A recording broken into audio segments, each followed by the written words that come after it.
T-minus 17 days until the election. President Trump and former Vice President Joe Biden are hitting the campaign trail hard, focusing on key battlegrounds. President Trump holding rallies overnight in Florida and Georgia, while Biden was mobilizing voters in Michigan. The candidates painting very different pictures about where we are in this coronavirus pandemic. And as the candidates were out stumping for votes, early voting opened up in Louisiana, leading to long lines in some places like we've seen in other parts of the country.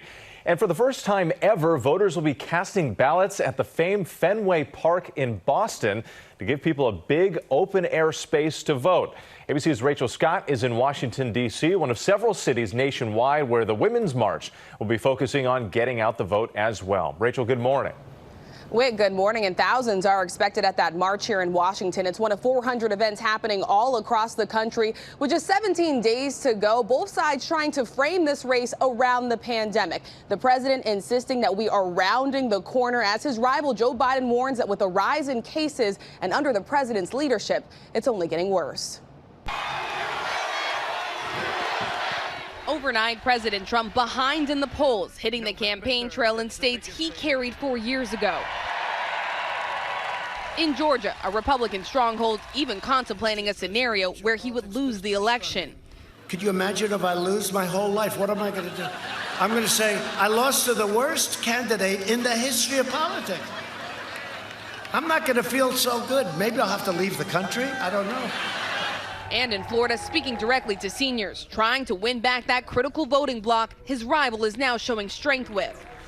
Seniors will be the first in line for the vaccine, and we will soon be ending this pandemic.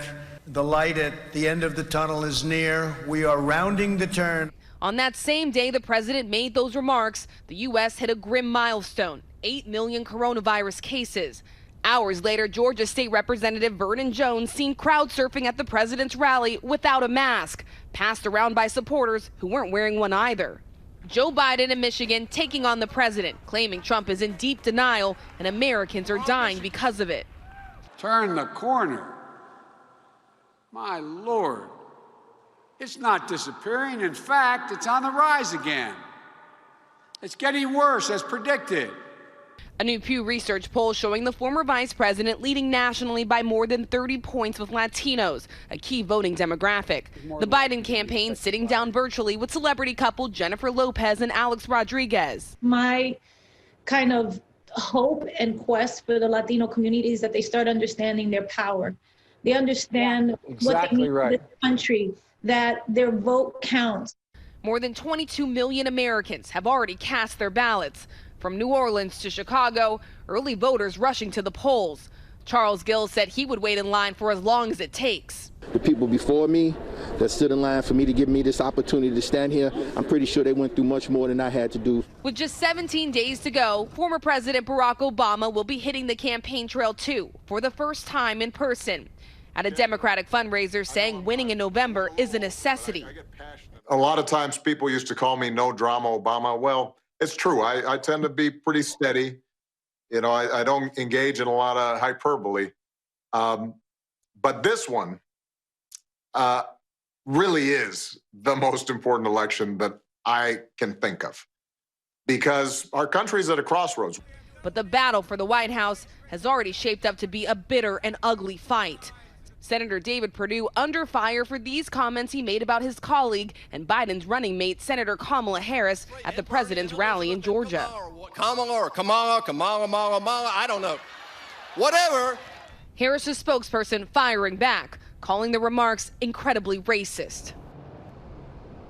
And in this final stretch, some Republicans now creating some distance between themselves and the president. Two Republican governors, Charlie Baker of Massachusetts and Larry Hogan of Maryland, now saying they will not be voting for President Trump. And Senator Ben Sasse of Nebraska warning that if President Trump does lose the White House, it could bring the Senate down with him. Eva? It is definitely going to be an interesting couple of weeks. Rachel, thank you so much. Well, hey there, GMA fans. Robin Roberts here. Thanks for checking out our YouTube channel. Lots of great stuff here. So go on, click the subscribe button right over here to get more of awesome videos and content from GMA every day, anytime. We thank you for watching, and we'll see you in the morning on GMA.